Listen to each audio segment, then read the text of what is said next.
अहो, झालंच नाही का तुमचं काम अजून? साबुदाण्याची खिचडी, फराळाचं सगळं तयार आहे. शेंगदाण्याची आमटी सुद्धा. हम्म. हो, आज आषाढी एकादशीचा उपवास आहे नाही का? हं.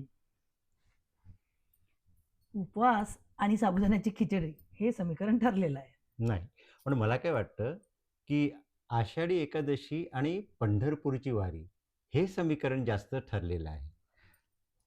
अगं 13व्या शतकामध्ये ज्ञानदेवांनी ही पंढरपूरची वारी सुरू केली होती आणि आज एवढे वर्ष झाली, शेकडो वर्ष होऊन गेली तरी ती अखंडितपणे सुरूच आहे. हं.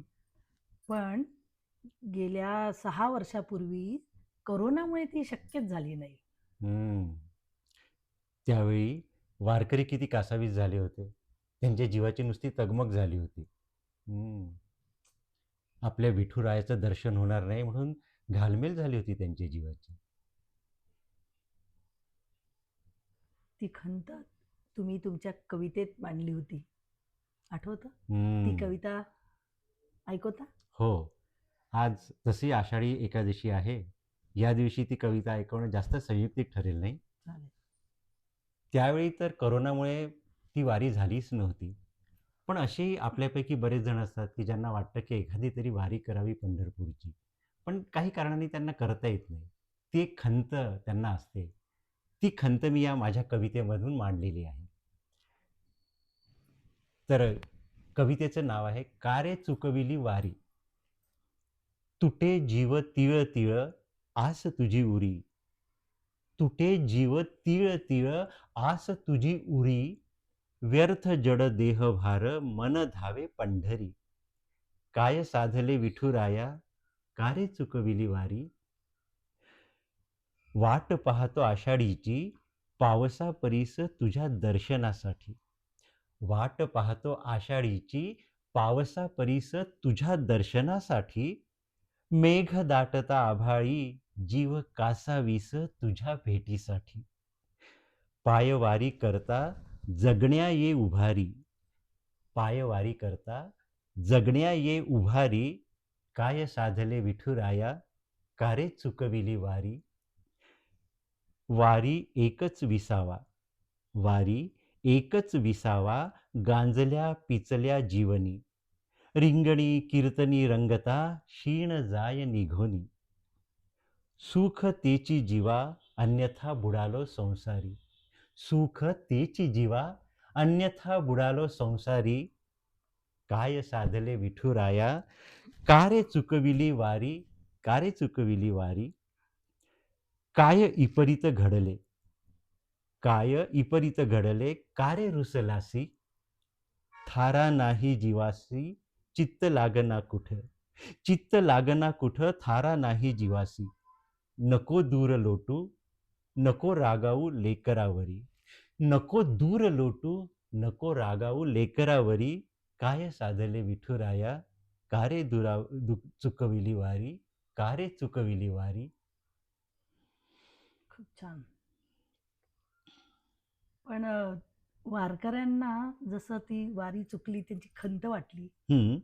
पण त्याच्यामुळे रुक्मिणी मात्र सुखावली, असं तुम्ही दुसऱ्या कवितेत तुमच्या लिहिलेलं आहे. हम्म. ऐकवता? हो, ती पंढरपूरची वारी त्यावर्षी झाली नाही. हं. सारे वारकरी दुखावले, त्यांना खंत वाटली. पण हा, रुक्मिणी का सुखावली होती, तिला का आनंद झाला, तेही मी माझ्या एका कवितेत मांडलेलं आहे. ती कविता आता सादर करतो. यंदा रुक्मिणीला हायसे वाटणार. यंदा रुक्मिणीला हायसे वाटणार. आषाढीला विठ्ठलाला सुट्टी मिळणार.